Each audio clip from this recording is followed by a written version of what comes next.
Herbert West, Reanimador de 1922. Por H.P. Lovecraft. Capítulo 2, El demonio de la peste. Jamás olvidaré aquel espantoso verano, hace 16 años, en que, como un demonio maligno de las moradas de Eblis, se propagó el tifus solapadamente por toda Arkham. Muchos recuerdan ese año por dicho azote satánico, ya que un auténtico terror se cernió con membranosas alas sobre los ataúdes amontonados en el cementerio de la Iglesia de Cristo. Sin embargo, hay un horror mayor aún que data de esa época, un horror que solo yo conozco, ahora que Herbert West ya no está en este mundo. West y yo hacíamos trabajo de posgraduación en el curso de verano de la Facultad de Medicina de la Universidad Miskatonic, y mi amigo había adquirido gran notoriedad debido a sus experimentos encaminados a la revivificación de los muertos. Tras la matanza científica de innumerables bestezuelas, la monstruosa labor quedó suspendida aparentemente por orden de nuestro escéptico decano, el Dr. Alan Halsey, pero West había seguido realizando ciertas pruebas secretas en la sórdida pensión donde vivía, y en una terrible e inolvidable ocasión, se había apoderado de un cuerpo humano de la fosa común, transportándolo a una granja situada a otro lado de Meadow Hill. Yo estuve con él en aquella ocasión, y le vi inyectar en las venas exánimes el elixir que según él, restablecería en cierto modo los procesos químicos y físicos. El experimento había terminado horriblemente, en un delirio de terror que poco a poco, llegamos a atribuir a nuestros nervios sobreexcitados. West ya no fue capaz de librarse de la enloquecedora sensación de que le seguían y perseguían. El cadáver no estaba lo bastante fresco, es evidente que para restablecer las condiciones mentales normales el cadáver debe ser verdaderamente fresco. Por otra parte, el incendio de la vieja casa nos había impedido enterrar el ejemplar. Habría sido preferible tener la seguridad de que estaba bajo tierra. Después de esa experiencia, West abandonó sus investigaciones durante algún tiempo, pero lentamente recobró su celo de científico nato, y volvió a importunar a los profesores de la facultad, pidiéndoles permiso para hacer uso de la sala de disección y ejemplares humanos frescos para el trabajo que él consideraba tan tremendamente importante. Pero sus súplicas fueron completamente inútiles, ya que la decisión del Dr. Halsey fue inflexible, y todos los demás profesores apoyaron el veredicto de su superior. En la teoría fundamental de la reanimación, no veían sino extravagancias inmaduras de un joven entusiasta cuyo cuerpo delgado, cabello amarillo, ojos azules y miopes, y suave voz no hacían sospechar el poder sobrenatural, casi diabólico, del cerebro que albergaba en su interior. Aún le veo como era entonces y me estremezco. Su cara se volvió más severa, aunque no más vieja. Y ahora Sefton carga con la desgracia, y West ha desaparecido. West chocó desagradablemente con el Dr. Halsey casi al final de nuestro último año de carrera, en una disputa que le reportó menos prestigio a él que al bondadoso decano en lo que a cortesía se refiere. Afirmaba que este hombre se mostraba innecesariamente e irracionalmente grande, una obra que deseaba comenzar mientras tenía la oportunidad de disponer de las excepcionales instalaciones de la facultad.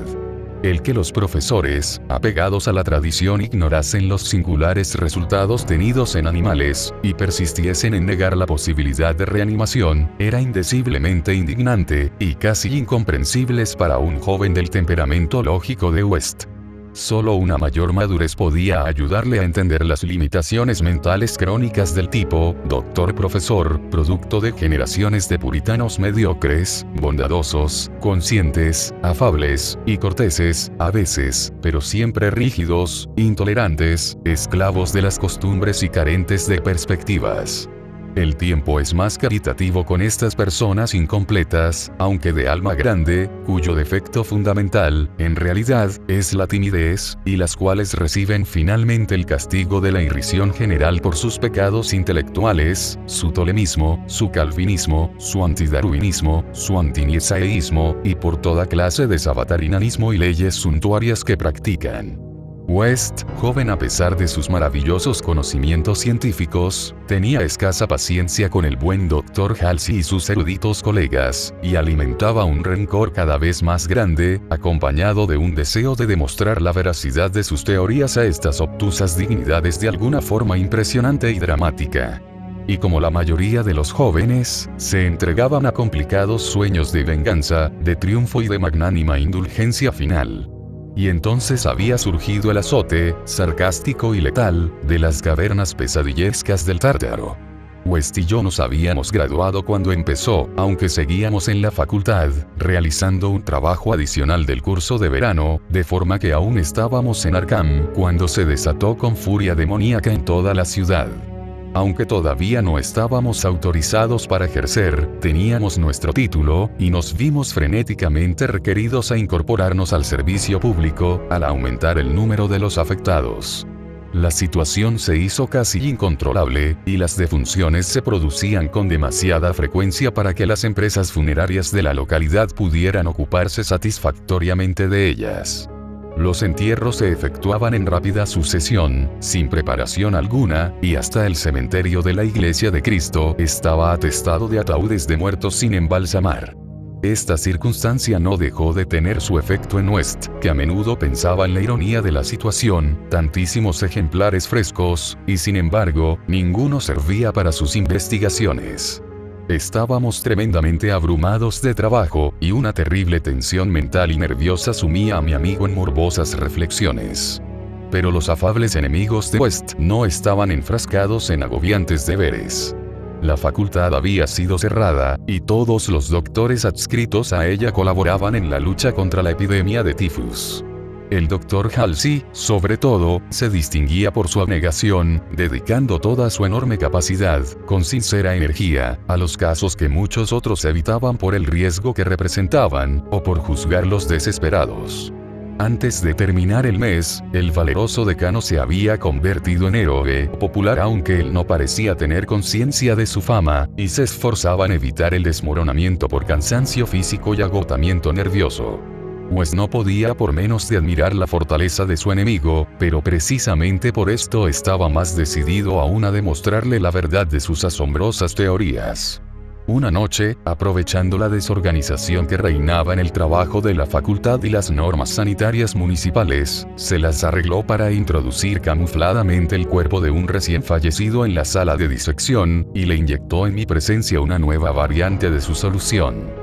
El cadáver abrió efectivamente los ojos, aunque se limitó a fijarlos en el techo con expresión de paralizado horror, antes de caer en una inercia de la que nada fue capaz de sacarle. West dijo que no era suficientemente fresco, el aire caliente del verano no beneficia a los cadáveres. Esa vez estuvieron a punto de sorprendernos antes de incinerar los despojos, y West no consideró aconsejable repetir esta utilización indebida del laboratorio de la facultad. El apogeo de la epidemia tuvo lugar en agosto. West y yo estuvimos a punto de sucumbir en cuanto al Dr. Halsey falleció el día 14. Todos los estudiantes asistieron a su precipitado funeral el día 15, y compraron una impresionante corona, aunque casi la ahogaban los testimonios enviados por los ciudadanos acomodados de Arkham y las propias autoridades del municipio. Fue casi un acontecimiento público, dado que el decano había sido un verdadero benefactor para la ciudad. Después del sepelio, nos quedamos bastante deprimidos, y pasamos la tarde en el bar de la Commercial House, donde West, aunque afectado por la muerte de su principal adversario, nos hizo estremecer a todos hablándonos de sus notables teorías. Al oscurecerse, la mayoría de los estudiantes regresaron a sus casas o se incorporaron a sus diversas publicaciones, pero West me convenció para que le ayudase a sacar partida de la noche. La patrona de West nos vio entrar en la habitación alrededor de las 2 de la madrugada, acompañados de un tercer hombre, y le contó a su marido que se notaba que habíamos cenado y bebido demasiado bien. Aparentemente, la avinagrada patrona tenía razón, pues hacia las 3, la casa entera se despertó con los gritos procedentes de la habitación de West, cuya puerta tuvieron que echar abajo para encontrarnos a los dos inconscientes, tendidos en la alfombra manchada de sangre, golpeados, arañados y magullados, con trozos de frascos e instrumentos esparcidos a nuestro alrededor. Solo la ventana abierta revelaba que había sido de nuestro asaltante, y muchos se preguntaron qué le habría ocurrido, después del tremendo salto que tuvo que dar desde el segundo piso al césped. Encontraron ciertas ropas extrañas en la habitación, pero cuando West volvió en sí, explicó que no pertenecían al desconocido, sino que eran muestras recogidas para su análisis bacteriológico, lo cual formaba parte de sus investigaciones sobre la transmisión de enfermedades infecciosas. ordenó que las quemasen inmediatamente en la amplia chimenea. Ante la policía, declaramos ignorar por completo la identidad del hombre que había estado con nosotros. West explicó con nerviosismo que se trataba de un extranjero afable al que habíamos conocido en un bar de la ciudad que no recordábamos. Habíamos pasado un rato algo alegres, y West y yo no queríamos que detuviesen a nuestro belicoso compañero. Esa misma noche presenciamos el comienzo del segundo horror de Arkham, horror que, para mí, iba a eclipsar a la misma epidemia. El cementerio de la Iglesia de Cristo fue escenario de un horrible asesinato. Un vigilante había muerto a arañazos, no solo de manera indescriptiblemente espantosa, sino que había dudas de que el agresor fuese un ser humano. La víctima había sido vista con vida bastante después de la medianoche, descubriéndose el incalificable hecho al amanecer. Se interrogó al director de un circo instalado en el vecino pueblo de Bolton, pero este juró que ninguno de sus animales se había escapado de su jaula. Quienes encontraron el cadáver observaron un rastro de sangre que conducía a la tumba reciente, en cuyo cemento había un pequeño charco rojo, justo delante de la entrada. Otro rastro más pequeño se alejaba en dirección al bosque, pero se perdía enseguida. A la noche siguiente, los demonios danzaron sobre los tejados de Arkham, y una desenfrenada locura aulló en el viento. Por la enfebrecida ciudad anduvo suelta una maldición, de la que unos dijeron que era más grande que la peste, y otros murmuraban que era el espíritu encarnado del mismo mal. Un ser abominable penetró en 8 casas, sembrando la muerte roja a su paso. Dejando atrás el mudo y sádico monstruo un total de 17 cadáveres, y huyendo después. Algunas personas que llegaron a verle en la oscuridad, dijeron que era blanco y como un mono mal formado monstruo antropomorfo. No había dejado entero a nadie de cuantos había atacado, ya que a veces había sentido hambre. El número de víctimas ascendía a 14, a las otras 3 las había encontrado ya muertas al irrumpir en sus casas, víctimas de la enfermedad. La tercera noche, los frenéticos grupos dirigidos por la policía lograron capturarle en una casa de Crane Street, cerca del campus universitario.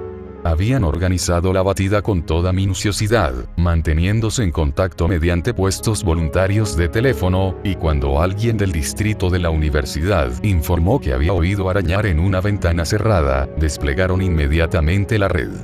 Debido a las precauciones y a la alarma general, no hubo más que otras 2 víctimas, y la captura se efectuó sin más accidentes. La criatura fue detenida finalmente por una bala, aunque no acabó con su vida, y fue trasladada al hospital local, en medio del furor y la abominación generales, porque aquel ser había sido humano. Esto quedó claro, a pesar de sus ojos repugnantes, su mutismo simiesco, y su salvajismo demoníaco. Le vendaron la herida y trasladaron al manicomio de Sefton, donde estuvo golpeándose la cabeza contra las paredes de una celda acolchada durante 16 años, hasta un reciente accidente, a causa del cual escapó en circunstancias de las cuales a nadie le gusta hablar. Lo que más repugnó a quienes lo atraparon en Arkham fue que, al limpiarle la cara a la monstruosa criatura, observaron en ella una semejanza increíble y burlesca con un mártir sabio y abnegado, al que habían enterrado hacía 3 días, el difunto Dr. Alan Halsey, benefactor público y decano de la Facultad de Medicina de la Universidad Miskatonic. Para el desaparecido Herbert West, y para mí, la repugnancia y el horror fueron indecibles. Aún me estremezco, esta noche, mientras pienso en todo ello, y tiemblo más aún de lo que temblé aquella mañana en que West murmuró entre sus vendajes: «Maldita sea, no estaba bastante fresco».